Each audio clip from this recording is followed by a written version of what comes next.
Hello again, and welcome to Aviation News Talk, where we talk general aviation with relevant news and flying tips for pilots and student pilots to help keep you safe. I'm Max Truscott.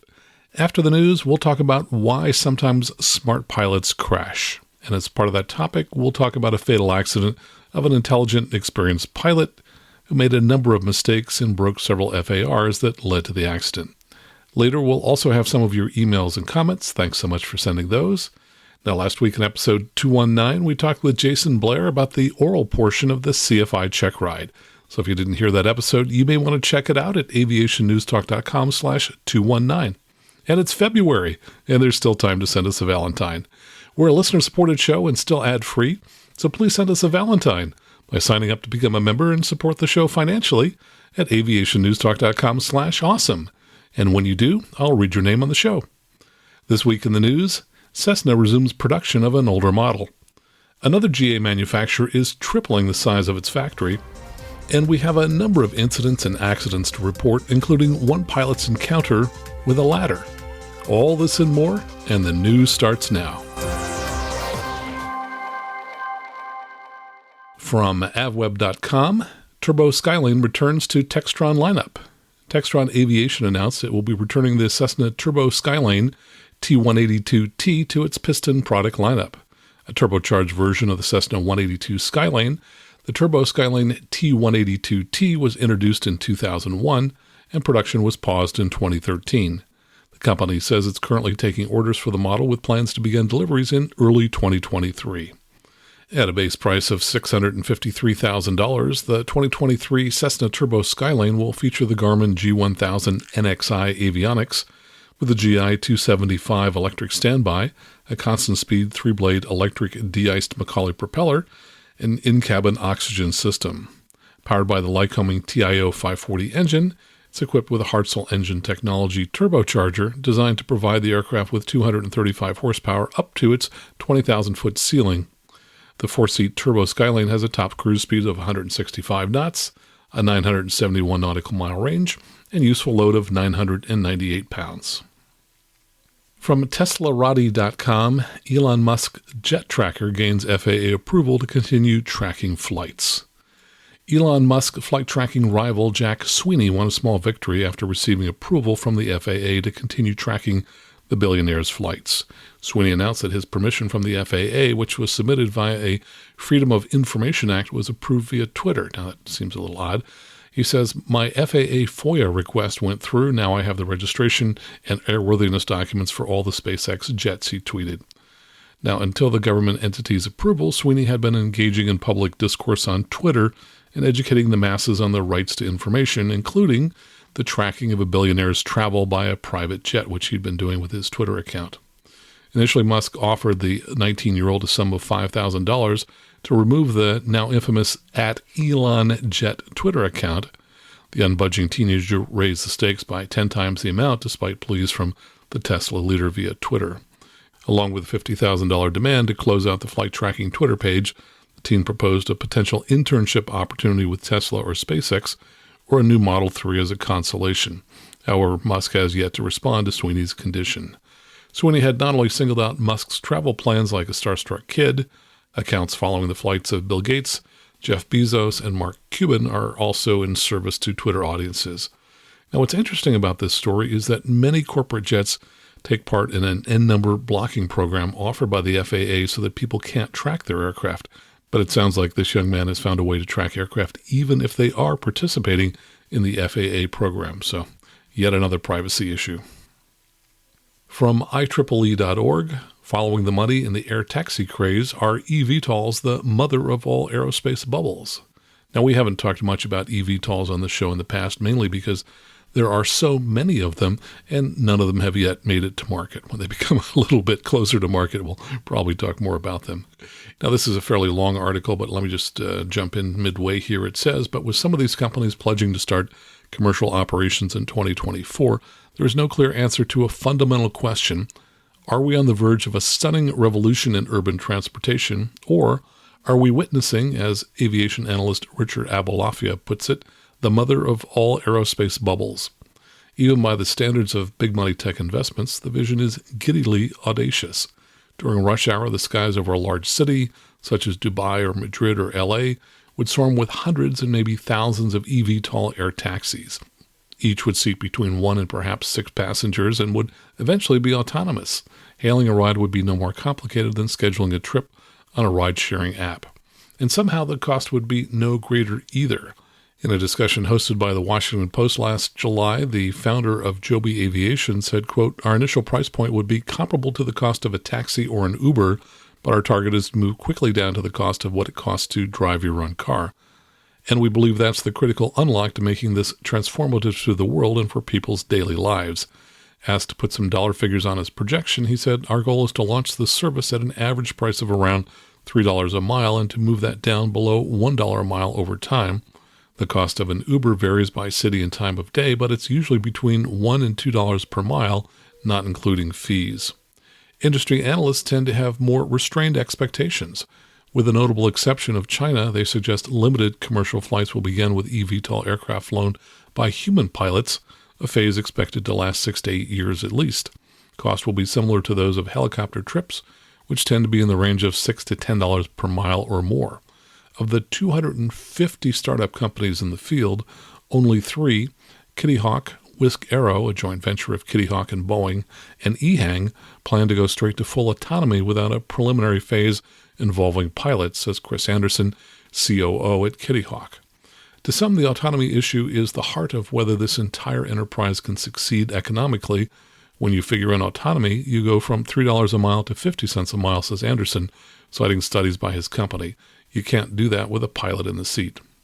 Some analysts have much more fundamental doubts. Abba Lafia, managing director at the consultancy Aerodynamic Advisory, says the figures simply don't add up. eVTOL startups are counting on mass manufacturing techniques to reduce the cost of these exotic aircraft, but such techniques have never been applied to producing aircraft on the scale specified in the projections. Even the anticipated lower operating cost, Abba Lafia says, won't compensate. Quote, "If I start a car service here in Washington, D.C., using Rolls-Royces, you'd think I was out of my mind, right? But if I put batteries in those Rolls-Royces, would you think I was any less crazy?" And that's an interesting point because these eVTOLs are expected to cost more than $1 million each. A more imposing challenge, and one likely to determine whether this grand vision of urban air mobility comes to pass, is whether municipal and aviation authorities can solve the challenges of integrating large numbers of eVTOLs into the airspace over major cities. So it's going to be interesting watching this over the next few years to see if this vision actually comes to pass of eVTOLs dominating our skies. From DuluthNewsTribune.com, St. Louis County backs Cirrus expansion. The St. Louis County Board approved $600,000 in taxes Cirrus Aircraft won't have to pay as it expands its campus, including a move into the vacant airport building that formerly housed AAR and Northwest Airlines maintenance facilities. Cirrus executive Bill King said, "As we stand here today, we expect our intention is to triple the size of our business over the next 10 years. It's going to take a lot of real estate to do it." Now, that's pretty amazing. Think about that, tripling in 10 years. King, executive director for government relations and special projects, explained Cirrus would move its innovations team out of its manufacturing facility and into the expansive maintenance, repair, and overhaul building currently owned by the Duluth Economic Development Agency. The 7-member board voted unanimously to approve the tax abatement across 10 years. The decision is contingent on the Duluth City Council also approving the same amount at its February 14th meeting, totaling $1.2 million, as Cirrus prepares to spend $25 to $30 million on campus upgrades, including $2.3 million to retrofit the former maintenance building. The expansion is expected to create 80 new jobs for the company. Cirrus moved to Duluth in 1994, and commissioners cited a long history of support between the city, county, and company. From FlyingMac.com, for one low-time pilot, a pattern of small errors proved fatal. Now, this is a much longer article from Peter Garrison. You can see the full text in our show notes. But in part it reads, near noon on a warm August day, a Cessna T-210, bound from Colorado Springs, Colorado, approached Meadow Lake Airport at Peyton, Colorado. The field elevation is 6,877 feet, but the density altitude was closer to 10,000 feet. 2 Cessna 150s were in the pattern doing touch and goes, making right traffic for runway 33. The 210 passed south of the traffic pattern and then entered the pattern behind the trainer that had just turned downwind. The 210 followed the 150, gaining on it slowly and extending its downwind until the 150 had turned final.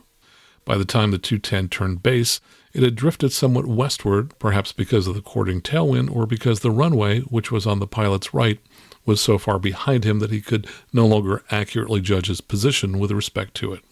The 210 overshot the extended centerline, and the pilot turned tightly in order to reestablish himself on the final approach course. Rolling out of the turn at a very low altitude but still a mile from the runway, the 210 stalled, crashed, and burned. The pilot, a 46-year-old doctor with 200 hours, died. The NTSB concluded it is likely that the pilot entered the traffic pattern behind a slower airplane, and in an attempt to add more space between his airplane and the one ahead, he reduced speed and increased airplane pitch to the point where it exceeded critical angle of attack, which resulted in an aerodynamic stall as he turned onto the final leg of the traffic pattern. By the time the stall occurred, the 210 was still a mile from the end of the runway, but was reported by one witness to be only 30 to 50 feet above the ground. Another witness told a newspaper reporter, "I have never seen a plane flying so close over my head." Investigators uncovered a couple of pieces of information that seemed relevant in retrospect.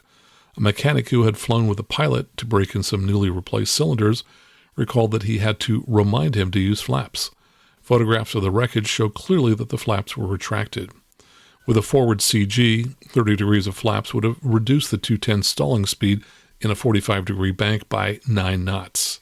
The pilot's excessively low altitude when turning to final hints that possibly from force of habit, or because he became too dependent on the numbers, he may have descended with the manifold pressure setting that he would use for a normal base leg much closer to the runway. The slight pitch-up reported by the witness suggests that the pilot belatedly became aware of his low altitude and instinctively attempted to correct it by raising the nose. And here's a really key point that Peter makes. He says, a pilot extending the downwind for traffic, so that is, you're flying much longer downwind than usual, should not begin to descend on passing the threshold. In fact, in the extreme case of a downwind leg extending 3 miles, the descent should only begin once you join the final. A pattern flown on the upwind side of the runway in crosswind conditions should be shifted outward in order to avoid overshooting on the base leg. The pilot of the 210 made several minor errors. He flew his downwind leg and trail behind the 150, although the 210, a faster airplane, naturally would call for a wider pattern. He began his descent from the downwind on passing the threshold, although the 150 ahead of him had no sign of turning base. And on seeing that he overshot the centerline, he tried to hurry back to it. There was no need to hurry because he was now more than a mile from the runway. He could have taken his time. Low-time pilots make small errors like this every day. They are rarely fatal. This pilot lost awareness of speed and altitude, and that error can easily be fatal. From planeandpilotmag.com, young pilot's suicide prompts action at UND. The death of student John Hauser in a plane crash has led to some soul-searching. Mental health can be difficult to discuss, particularly for aviators. Pilots face a substantial risk by discussing mental health with the aviation medical examiner. When it comes to coping with depression, say nothing is the advice many pilots offer each other. But as social norms evolve, the tide may slowly turn from silence to action. By all accounts, John Hauser was a bright, inspired 19-year-old sophomore at the University of North Dakota, which operates one of the largest undergraduate flight programs in the country. Sadly, in October 2021, the commercial aviation student took his final flight and his own life in a Piper PA-28-181 during a solo cross-country from Grand Forks to Fargo. Although the official NTSB probable cause will be published later, Hauser's loved ones didn't have to wait for an explanation. He texted them to say goodbye and left letters behind. To his parents, quote, "He spelled it out quite clearly to us that he really wanted to get help, but that he felt he would have to give up flying if he got help," said Hauser's father, who added that his son wrote, quote, "If you can do anything for me, try to change the FAA rules so that other young pilots don't have to go through what I went through." Days after the crash, Hauser's parents established the John A. Hauser Mental Health and Aviation Initiative Fund at the university, which lists, quote, "creating mechanisms that address student concerns about coming forward with mental health issues," among other objectives. On December 16, 2021, driven by Hauser's loss, according to UND President Andy Armacost, the university hosted a first-ever industry summit for mental health and aviation at the Chicago headquarters of the Airline Pilots Association. The summit was attended by the FAA, the U.S. Air Force, several airlines, and featured remote participation by more than 60 students and faculty at the UND campus. From GeneralAviationNews.com, failure to follow checklist leads to crash. The pilot of the Mooney M20K, which has retractable landing gear, reported that while on downwind to land at the airport in Minden, Nevada, he did a partial checklist and did not verify the landing gear position.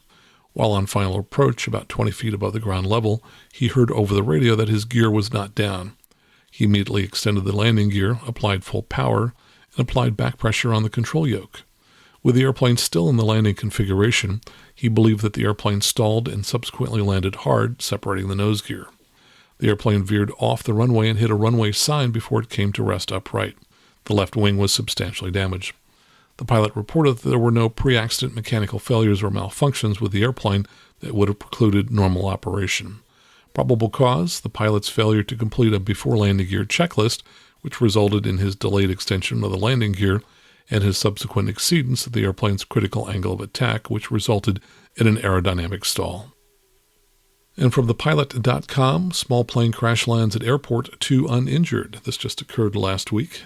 Whispering Pines, North Carolina resident Casey Stingle was on the way home last week, going down Airport Road after having picked up her daughter from the O'Neill School when she heard a low-flying aircraft. I immediately slowed down to watch an Apache helicopter flying really low to the ground. Then she looked and saw a small plane about to land after it. And from a separate article in the SandhillSentinel.com, a pilot at the Moore County Airport suffered an unexpected rough landing Wednesday evening after taking a dive on the airport's runway. First responders received a call about a plane crash, and emergency crews gathered on the runway around the downed plane to determine the cause of the crash and clear the scene. The pilot and passenger did not sustain any serious injuries. The plane, a Cirrus SR20, did take damage. At the time of the investigation, the nose of the plane was on the ground, with visible damage to the wings and front end. Part of the runway remained closed off as wreckage was cleared and examined. The nose gear collapsed after the plane landed, according to officials. Now, given that a witness noted an Apache helicopter low over the ground just before the plane crashed, this accident may have been the result of helicopter rotor wash. And as we discussed in this show in episode 206, pilots should exercise extreme caution near helicopters, especially at low altitudes. Although these kinds of accidents aren't really common, there is about 1 accident per year. It appears that helicopters churn up air in all directions, and that the location of their wakes may not be quite as predictable as those from airplanes, so please be careful. From KETV.com, pilot from Indiana survives crash landing in Lancaster County field. Parachute helps bring troubled plane safely to the ground. 2 men from Indiana walked away from their troubled plane last week, moments after it crash landed in a field north of Lincoln. The Lancaster County Sheriff identified the pilot as Richard Phelps, 44, of Lebanon, Indiana. Phelps was flying from Indiana to Lincoln with intent to continue to Utah when the plane developed engine trouble. Lancaster County Sheriff said Phelps first reported engine trouble while near Plattsmouth and considered diverting to Epley Airfield in Omaha, but Wagner said Phelps reported the trouble seemed to smooth out, so he proceeded toward Lincoln. When the engine trouble resumed, Wagner said that the pilot sought out a field and deployed a parachute on the aircraft to execute a crash landing.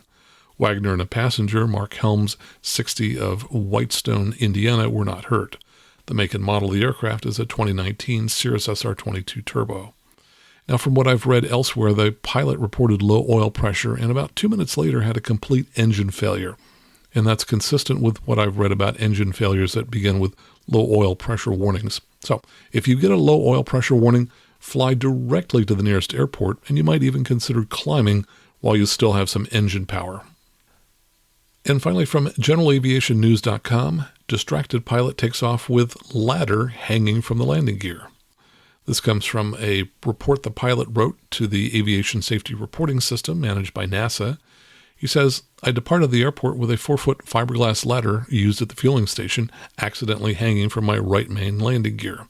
The takeoff was notable at a less than ideal climb performance of 95 knots, but more than adequate.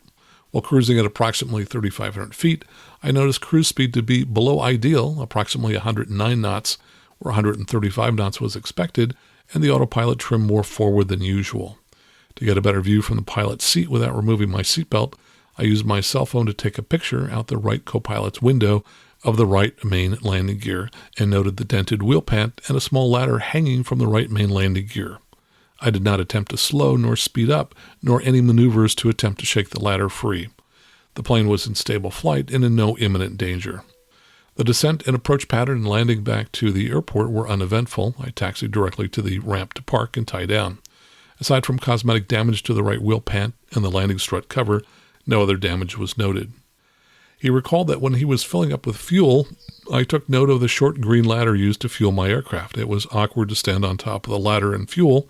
I had taxied to the fuel pump on the left side, filled left tank first, then right tank. After retrieving the fuel hose and grounding wire back to the pump area, I was walking back to the plane to retrieve the ladder in front of the right wing, but was distracted by a small piece of paper, a fuel receipt from a prior pilot, which I picked up and walked over to the trash can, which was behind and to the left of the aircraft at an approximately 8 o'clock position. As I walked back to the plane, my view of the ladder was blocked by the fuselage, and I forgot about the ladder. Though I was conscientious enough to remove a small piece of litter from the taxiway, that piece of paper had disrupted my usual flow and pre-flight walk-around. Startup was normal, and as I started to taxi, I may have noted a very brief soft clang of plastic or light metal, which I believe sounded like a loose wheel pant bracket on the right side, which has happened many times before for both right and left wheel pants, and usually required only a small adjustment or a replacement bracket. After landing, I taxied immediately from the runway and back to the ramp. It may have been prudent to have parked and shut down there on the taxiway to avoid dragging the ladder or damaging landing gear along the long taxiways, which then required operations to have to inspect the runway and taxiways for FOD on a more expansive runway environment, adding to the risk of FOD hazarding subsequent flights on those taxiways. Well, that's the news for this week. Coming up next, why smart pilots sometimes crash. And then more of your feedback and questions. All right here on the Aviation News Talk podcast.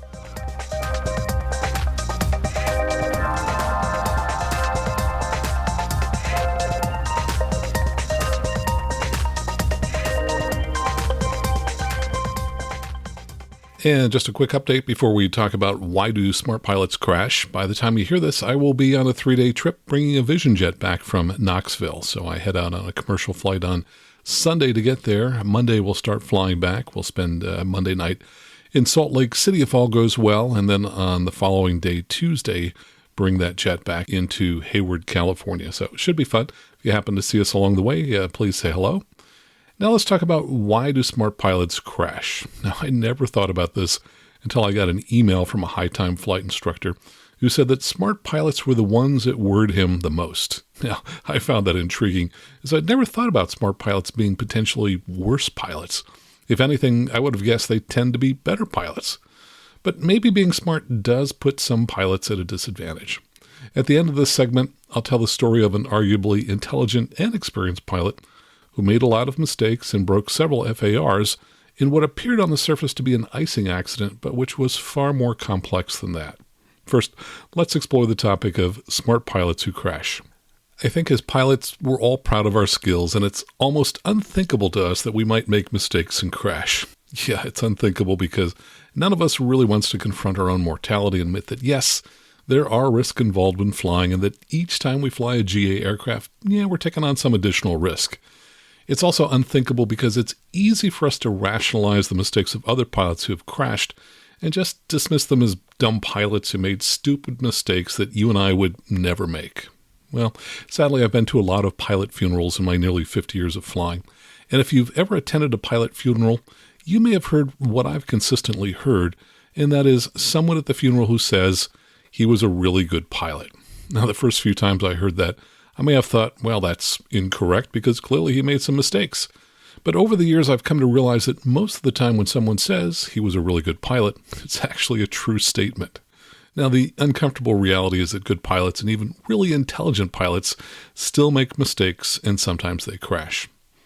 Here's the email I mentioned from my colleague. He was emailing me about a particular accident when he wrote, "Over the years, I've taken stock of pilot skills across a broad spectrum of decision-making.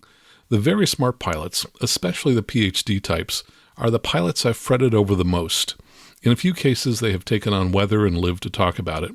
When I asked what they were thinking, they cited that they were flying within POH limitations," or words to that effect. And then he's referring to a particular accident that he and I had talked about. He said, "I imagine this pilot had done this sort of thing before." He goes on, many things are running through my mind at the moment, but what I'm getting at is this. It has been my experience that the very smart and highly educated are very high-risk pilots. They seem to always have an answer that their intelligence somehow gives them an edge, and I can figure this out because sort of mentality. Mostly, I think the normalization of deviance is in play here. A pilot has done it before, and it works out, even though their instructors may have told them, don't fly in clouds over the mountains, or the limitations in the POH are for a new airplane with a test pilot flying and not meant to be taken literally. I'm sad and angered by yet another very avoidable fatal accident so close to home. I just don't understand what this pilot was thinking doing. He was not a professional pilot. Most pros would have gone around or turned around. I'm tortured by these accidents most of all. Thanks for letting me vent. It's the smart ones I worry the most about. Now, my friend is not the only one who worries about smart pilots. Rick Durden wrote an article in 2015 for Aviation Safety magazine called Why Smart Pilots Crash. In it, he wrote in part, I've noticed there is a bias, sometimes spoken aloud, that a pilot who made some sort of a mistake and had an accident was either not terribly bright, lacked basic skills, or just plain didn't have the magical right stuff. And by the way, I've been very guilty of this in the past. When I read about accidents now, I try to remember that all of us make mistakes when we fly. As an instrument instructor, I've certainly seen pilots with poor skills or who weren't terribly bright or had lousy judgment, and some of them crashed an airplane. I've also seen some extraordinarily good pilots who were possessed of all the right stuff imaginable, who also made mistakes and crashed. A few years ago, a team at NASA did intense research into why smart pilots crash. The team, led by NASA's chief scientist for aerospace human factors, Key Dismukes, himself an experienced pilot, looked at a series of airline accidents, although the accidents could well have been general aviation airplanes on IFR flight plans. The team published its results in a book, The Limits of Expertise, Rethinking Pilot Error and the Causes of Airline Accidents. It's not only eye-opening, it takes a refreshingly common-sense approach to understanding why smart, competent pilots crash and what can be done about it. What Dismukes' team found was that, as experts, pilots make mistakes in ways that can be predicted. Because of that, pilots can be educated as to the conditions in which they are more likely to make mistakes, how to recognize the onset of such conditions, and how to be better able to either avoid making mistakes or to catch and correct them before they combine with other factors or other mistakes to create an accident chain. The scientists also found that once a situation becomes challenging and a mistake is made, it's not unusual for the situation to snowball, to go downhill faster and get bigger, and for the risk of further mistakes to increase.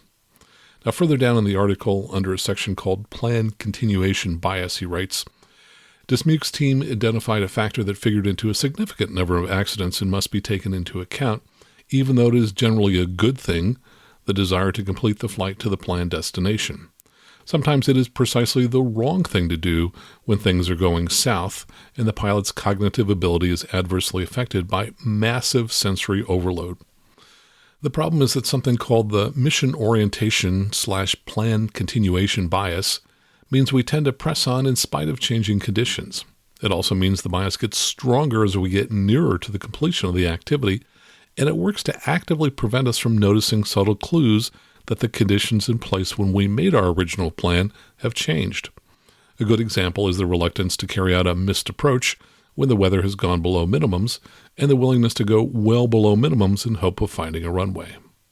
Being determined to carry out a landing, in spite of the fact that errors have a way of snowballing, thus inducing sensory overload, adversely affects our ability to think strategically and recognize that things have gone down the tubes. Things go bad so fast, creating such a high workload on top of the planned continuation bias and sensory overload, that Dismukes concluded that even a well-trained pilot often cannot get beyond reactive thinking to the more difficult and higher level of cognitive activity, proactive/strategic thinking, and realize the only solution is to go around. Now, further down in the article, there's a section called Surprise, and he writes, the scientists found the combination of stress and surprise with requirements to respond rapidly and to manage several tasks concurrently, as occurred in several of these accidents, can be lethal. Being surprised means the risk of mistakes goes up. This is why a false alarm in a warning system or an incorrect cockpit display can trigger the mistake that starts the snowball that leads to an accident. Interestingly enough, a pilot who goes through formal training for a procedure in a particular fashion and then learns that pilots in the field do it another way, or is told by a subsequent instructor not to do it that way he or she was formally trained, is more likely to make a mistake in performing that procedure when called to do so under a stressful situation. And skipping down to the very end of the article, he writes, I like the idea that someone has been willing to say that pilots are experts and are human, and therefore they make mistakes, no matter how well trained, motivated, competent, and capable. When such a reality is recognized, objective analysis is possible, and workable ideas for improving our safety level can be found. Now, this is only a portion of Rick's article, so I've included a link to it in our show notes so you can read the entire article. Now, I think we can all agree that doctors in general are fairly intelligent people, and there's an article at kevinmd.com that's called Why Doctors Crash Planes. It says, in part, physicians actually make good pilots, but in 1966 they received a bad rap due to a report published by the FAA's Chief of Aviation Medicine, Dr. Stanley Mahler. Mahler had a point. Physicians were crashing planes at a higher rate as opposed to the GA population. His report would be a cautionary tale for all of us. It would be 3 decades before we even began to understand why smart people do stupid things. Aviation and medicine are highly regulated fields, but it was more of a Wild West show in the 1960s for both. The death rate for physician pilots in 1966 was 4 times higher than the general pilot population. The rate was so concerning that a follow-up study was conducted to examine the following 6-year period. A downward trend of physician flight deaths occurred in subsequent years, but the myth that physicians make bad pilots was already cemented into the culture, especially when the study cited risk-taking attitudes and judgment as underlying causes of physician-pilot crashes. Mixing limited flight experience with high-performance aircraft didn't help either. But there ended up being a broader lesson to the myth that had merit. We would later discover the Dunning-Kruger Effect. In 1999, psychologist David Dunning and his graduate student Justin Kruger published their research that, in their own words, revealed, quote, incompetent people cannot recognize just how incompetent they are. Now, this isn't to suggest physician pilots are incompetent. That's not the point. The point is we all suffer from cognitive bias. We all believe we are smarter and more capable than we really are. Smart people are not immune to this phenomena. In fact, the effect reveals the most competent individuals tend actually to underestimate their ability. But most people, 75% of the people, increasingly overestimate their ability. Now, again, this is a great article. If you'd like to read the full text, you can find a link to it in our show notes. Now, I decided to Google why smart people make stupid decisions, and you're going to find hundreds, if not thousands, of articles. Here's a couple thoughts from just one of them at imd.org. It talks about the traps of linear decision-making in dynamic and complex systems, and flying an airplane is clearly a dynamic and complex system. Here's what it says in part. 1. Complexity. There are many interdependent variables, and changing one can have an unexpected outcome because of its effect on the others. As complexity increases, so does the potential for problems. Now, that sounds like aviation, doesn't it? It says, it is important for managers to look at patterns, not isolated facts. 2. Dynamics. Things keep changing on their own at their own pace, which means managers do not have total control. Furthermore, whenever change is introduced into a system, it has direct expected effects, but there are also unexpected indirect effects, which can have a greater impact than the expected effects. Variables themselves evolve over time. In the fishing example, which is something they talked about earlier in the article, the fish population had its own dynamics, so although adding a boat to the system might not seem like much, it had a severe negative impact on the overall fish population. 3. Lack of transparency or causal ambiguity. Managers often cannot see a direct relationship between variables, and even when they can, sometimes they choose to ignore them. And again, I'll have a link to that article in the show notes. Now, I think another possible trap for smart people is if they conclude the rules don't apply to them. In a previous episode, I mentioned a study done by the NTSB in which they examined accidents over a 10-year period, and they found that fully 30% of the fatal accidents involved a violation of the FARs, and that 11% of non-fatal accidents involved a violation of the FARs. Now, the rules are there for our safety, yet sometimes pilots may feel like it's okay to violate them because they can get away with it and not get caught.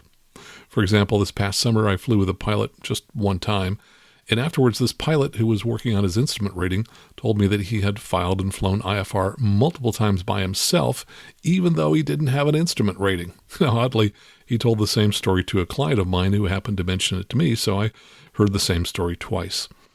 This pilot also had the temerity to tell me that he was extremely conservative in his flying and very safety conscious. Now, that's a pilot in serious denial. He asserted he was a safety-oriented pilot, but he purposely broke the same FAR multiple times. Needless to say, I haven't flown with him again, but I think this highlights a problem area for intelligent people and pilots. If they get away with something once, they might conclude they can always get away with it.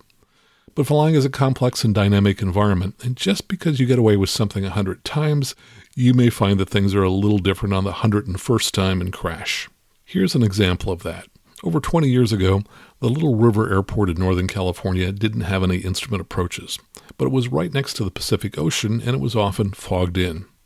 And there was a local CFI who was based at that airport, and he was so well known for his flying prowess that people often referred to him as Luke Skywalker. Now, Luke was legendary because he had created his own instrument approach, which he used to sneak back into the Little River Airport when it was IFR. And that instrument approach he invented worked for him many times. Until one time things were a little different, and he crashed and died while flying his homemade instrument approach. Sometimes being smarter than everyone else and being willing to break the rules will get you into trouble. I think really intelligent people and pilots may know certain facts that are indeed correct, but they don't always see the big picture and may draw the wrong conclusion from the isolated facts that they know to be true. One example of that comes from outside aviation, and it's the strange story of Garry Hoy. If you live in Toronto, Canada, you may be familiar with this story. Some people think it's urban legend, but it's been well documented to be true. Interestingly, the story was featured on Season 1, Episode 2 of the popular TV series Mythbusters, and you can view that episode today on either Hulu or Discovery+. In 1993, Garry was 38 years old and arguably a very intelligent person. He first got a degree in engineering, and later he attended law school and became a lawyer. He worked for the Holden Day Wilson law firm, which had offices on the 24th floor of the Toronto Dominion Bank Tower. He joined the firm after passing the bar exam in 1979 and had worked for the firm for 14 years. He practiced corporate and commercial law and specialized in securities. He was separated from his wife, and he had no children. After his death, a colleague said he was a superb lawyer and one of the most personable people you could ever meet. One of the managing partners described him as a bright light with the firm, a generous person who cared about others. Now, Garry was arguably an intelligent person, and he knew one important fact which he used as a favorite party trick. But unfortunately, while he was correct about this one fact, he misapplied his knowledge and died for his mistake.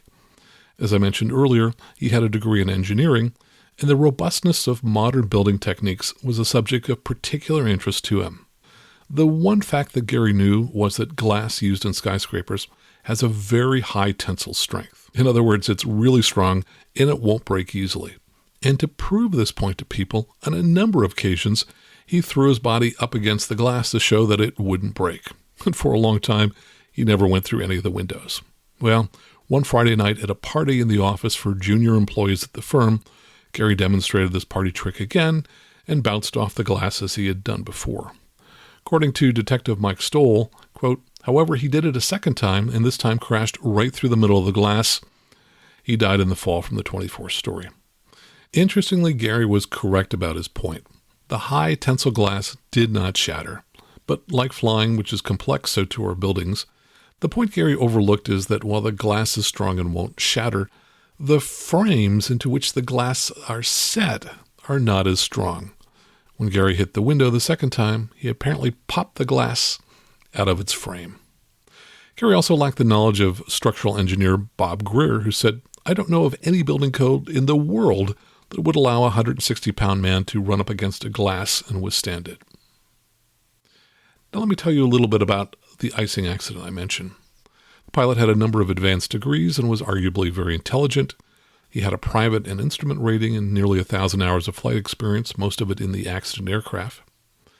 His first mistake and FAR violation was taking an over-the-counter medication on the FAA's no-fly list.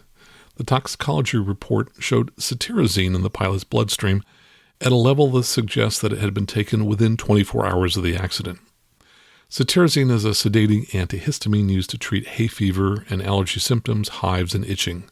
It's the active ingredient in Zyrtec and some other brands, and the drug appears on the FAA's no-fly list. and it says that pilots must wait for 5 days after taking this medication before going flying. The pilot next filed an IFR flight plan for 14,000 feet, along a route with high MEAs that would require him to stay at 14,000 feet for over half an hour, a violation of the FAA's oxygen rules. Although there was a portable oxygen bottle on board the aircraft, when it was recovered in the wreckage, there was nothing attached to the bottle, no hoses or regulator, so it appears that it was not set up for use in the airplane. The pilot filed a flight plan through an area with an airmet for moderate icing. Well, that's not a violation per se, if in combination with all other known information, there was a reasonable likelihood of encountering ice, that would be a violation. Later, the pilot reported encountering ice, which was a violation per se, as the POH prohibited the aircraft from entering known icing conditions. The pilot asked to climb and violated another FAR when he went above 14,000 feet. But the pilot's biggest mistake occurred during this climb. In the thin air at 14,000 feet, a normally aspirated engine only produces about 60% of the power it produces at sea level. Pilots are usually taught to apply full power when they climb, and at 14,000 feet, you need every extra horsepower you can get.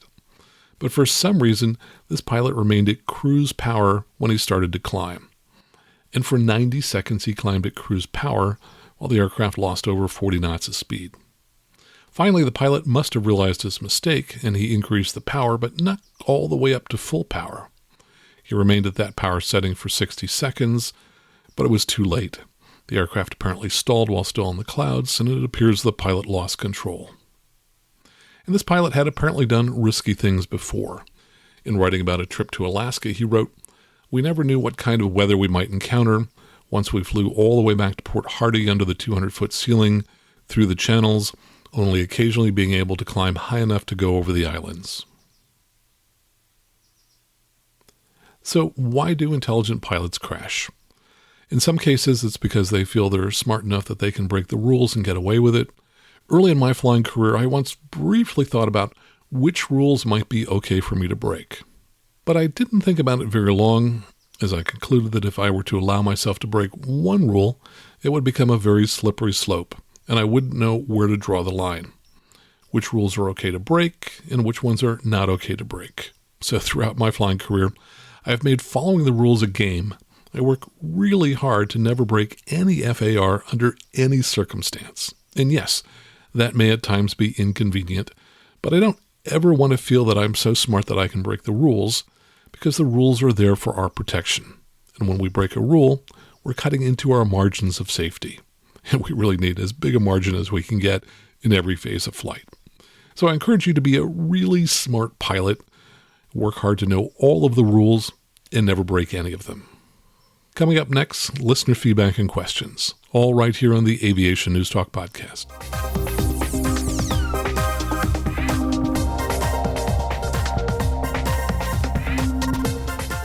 And let's start off with the good news department. Congratulations to mega supporter Dave Brochet for passing his commercial, and also to patron supporter Pat Mullane, who recently passed his private. He's up in the Boston area. Congratulations to you both.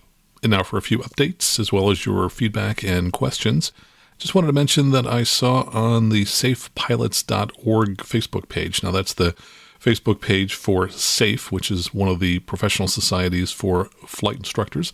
It says only 8% of FAA CFIs are active, and they've got data here that shows in 2021, only 9,826 CFIs endorsed an applicant for a practical test during the calendar year, and that's out of about 120,000 CFIs.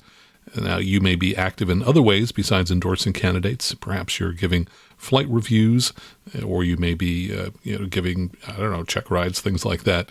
But relatively few people are out there giving endorsements for people who are studying for their private commercial instrument rating and so on. So certainly want to encourage people to become CFI. And they also say here in this post that most full-time multi-year CFIs can qualify as master CFIs, and they refer you to safeblog.org for information on how to qualify as a master CFI. So certainly encourage you to join SAFE or join NAFI, the two professional societies for flight instructors. And here's an email from Eric. He says, "Hi Max, you might be interested in this product for testing fuel for water contamination. And he gives a website, which I'll include on our show notes. He says, I started to use it after the recent rains resulted in some contaminated fuel samples, and it works well. Break off a piece long enough to insert into the fuel sampler and push into any area of suspected water. And it says it's their qualitative water finder test paper for traces of water in gasoline and solvents. 23-foot roll, $14.49 per roll, and they've got a discount that is substantial if you buy 10 rolls. I went onto the website. It says water finding test paper is used to detect the presence of water in any solvent and on any surface. The most common usage of this paper is to easily detect water level in gasoline or in nonpolar solvents. Easily detects water level in gasoline.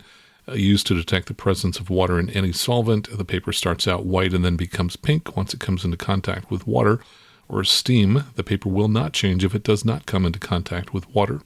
123-foot roll packaged in an easy-to-handle dispenser with a locking feature to protect the roll from humidity. And I was surprised. It's pretty small. It's probably about the size of a roll of Scotch tape that you might use to put into a tape dispenser on your office desk. And that's out at Bartovation, BARTovation.com. And here's an email from Patreon supporter Pat Mullane. He says, after listening for 6 months, I signed up as a supporter on Patreon. We mentioned him earlier as having just passed his private. He says, it was a lifelong dream to get my ticket, and now that I have it, I'm enjoying it more than I ever expected.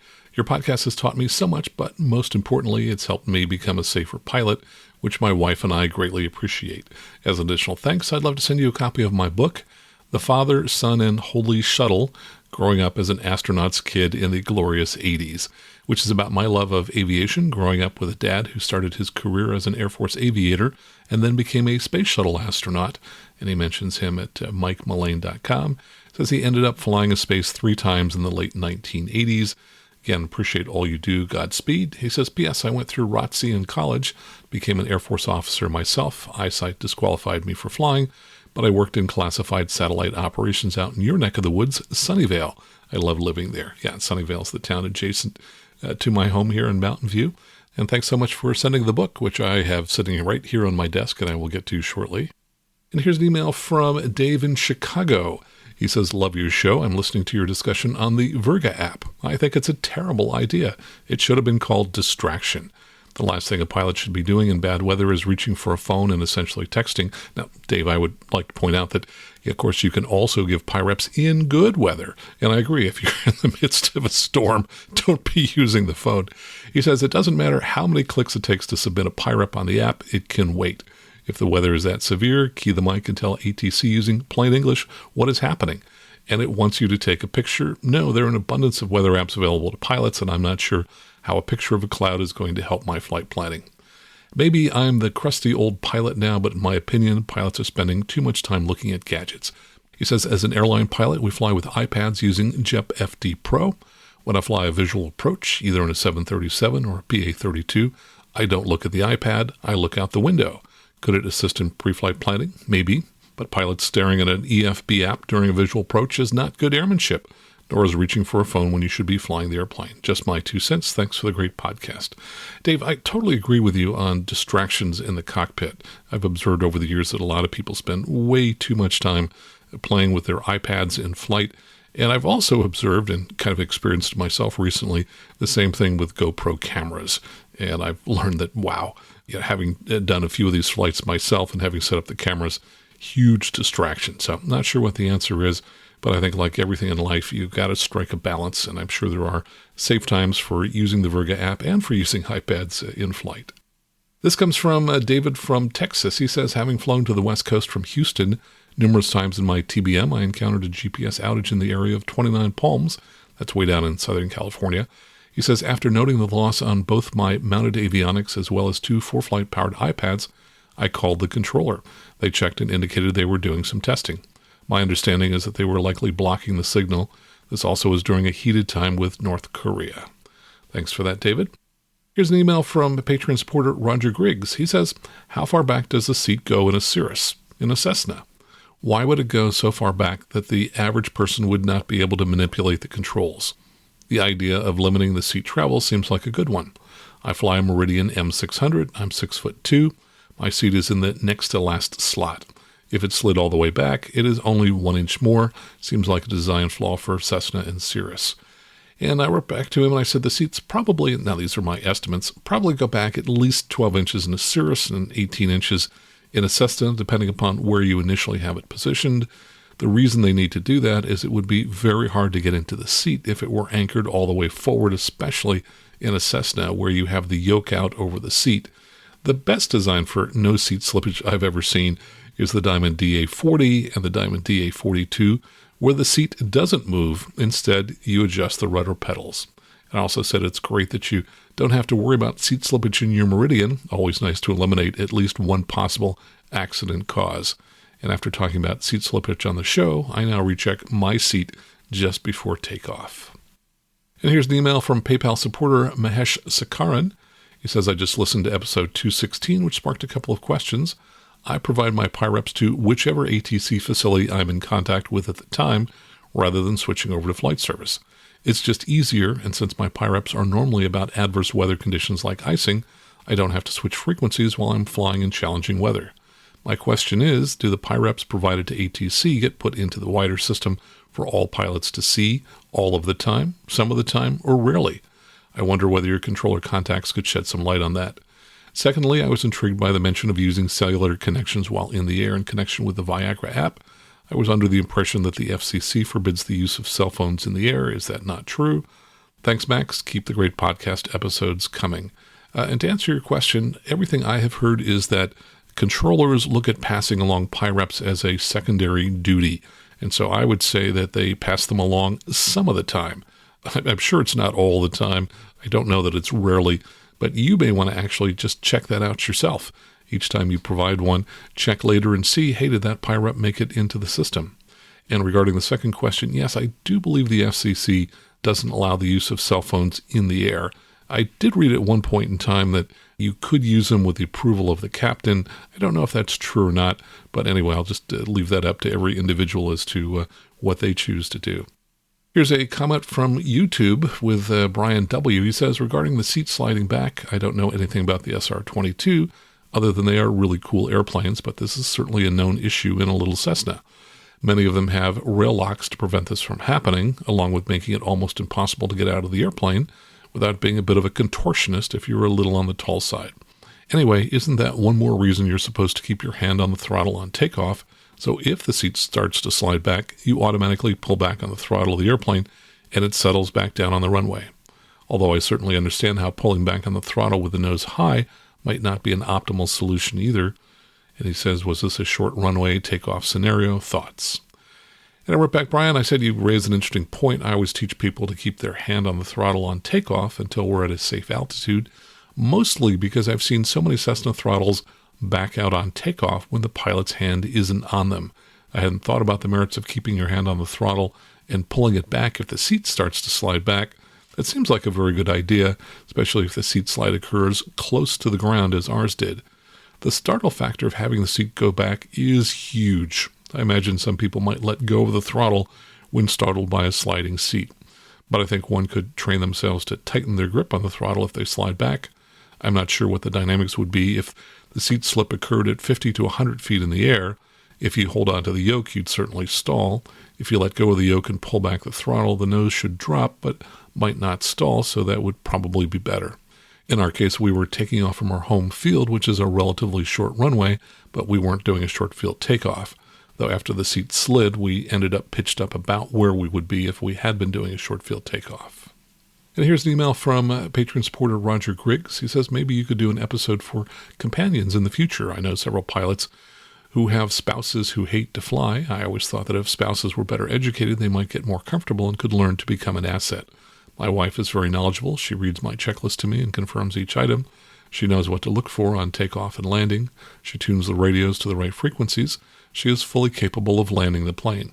We all know one of the reasons commercial travel is safer is because it has redundant pilots. And I wrote back and said, hey, did your wife ever take the Partner in Command seminar that COPA, that's the Cirrus Owner Pilots Association, offers at their CPPs, which is the weekend programs for pilot proficiency? I said, sounds like she's doing many of the things they talk about in those programs. And I said, I love two-pilot flying. It's much more relaxing, mostly because I feel good that virtually all mistakes will get caught, and probably sooner than if I were flying solo. And here's an email from Mega supporter Jim Hopp. Nice to hear from you, Jim. He says that I specialize in tailwheel instruction at the Palo Alto Airport. That would be at Advantage Aviation. So if you're looking to do some tailwheel work, you might want to connect with Jim there. He says, second, in your mock oral episode with Jason Blair, which I think was last week, episode 219, in the discussion of limitations, you said CFIs are limited to no more than 8 hours of flight instruction in any 24-hour period, but you then said there's a weekly limit. I can find no mention of a weekly limit in Part 61, Subpart H. Am I missing something? Keep up the great work. And I wrote back to Jim and said, I was thinking there was a weekly limitation of 36 hours per week, but in searching on 36 hours, I found 61.167, which must have been what I was thinking of. But it only applies to ATPs giving instruction. That rule, by the way, allows ATPs who don't have CFIs to give instruction in certain types of aircraft and simulators. So there is a weekly limitation on ATPs giving instruction, but there isn't for CFI. So I obviously conflated those rules. Here's an email from Patreon supporter Ron Lane. He says, I enjoyed your podcast with Jason Blair. I'm one of those 90,000 plus inactive CFIs. I do keep my Sport Pilot CFI active by taking the FERC. That would be a Flight Instructor Refresher course every 2 years, but I have not taught since 2012. I'm a private pilot, so I do keep active flying my Cessna 150. Now that I have retired, I have thought about teaching again. The closest sport pilot school is 60 miles away by car or 20 minutes by air from my home airport. It would be great to have a podcast or seminar for rusty CFIs to get back into the game. Okay, thanks for that. And here's an email from Patreon supporter Trevor Moody. He says, Hi Max, I just wanted to tell you how impressed I was with the Charlie Bolden interview on the Airplane Geeks podcast this week, and I had mentioned that interview in last week's Aviation News Talk show. He says, it is a testament to the podcast and the team that you were able to get someone of that stature. I knew of him but didn't know much about him. What an incredible story and career, and he seems like a great human being. You guys did a great job interviewing him. I feel safe saying that was the best Airplane Geeks episode ever, which I actually said on the show that he was my favorite guest ever. He says, not to give you a swelled head, but Aviation News Talk was also terrific this week. I've been thinking about doing my CFI, and just in the last week, I had the FAR AM open at 61.183, seeing what is involved to become a CFI. The amount of work I hear is a little daunting, but I think I'd enjoy it. So your CFI podcast came at a perfect time. I'm looking forward to hearing part 2. And I wrote back, yes, you summed it up. Charlie is a great human being. I was thinking earlier today we could use more Charlie Boldens in the world. By the way, Patreon supporter Catherine Cavagnaro texted me an hour ago and sent me a nice photo of Charlie and her. He received an honorary degree at her university 2 weeks ago. And regarding the CFI, yes, it is a lot of work, so you might as well get started now. It's also the most satisfying check ride I've ever done. It's quite an accomplishment, and it's worth doing even for people who never planned to teach. And I want to take a moment to thank the people who took the time to send us a Valentine this past week. There's still time for you to do that as well. You can send that thank you to us by just going out to aviationnewstalk.com/awesome and sign up at whatever level you'd like to help support the show financially. Let me go ahead and read the names of these people who've signed up in the past 2 weeks and see if you know any of these people who sent us a special Valentines. And if you do, tell them you heard their name on the show.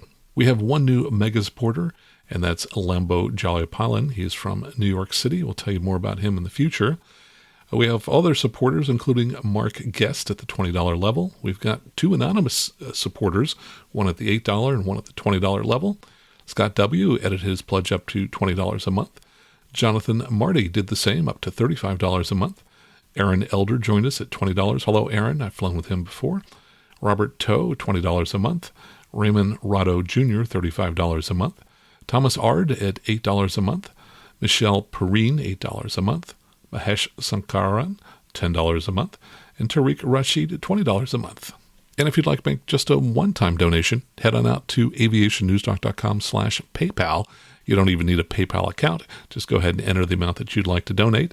And I want to thank everyone who supports the show in whatever way you do. By the way, we've had a couple people give us reviews. Really love that. I'll read some of those in the future. If you have a moment, head on out now to your favorite podcast player. Give us a 5-star review for the show.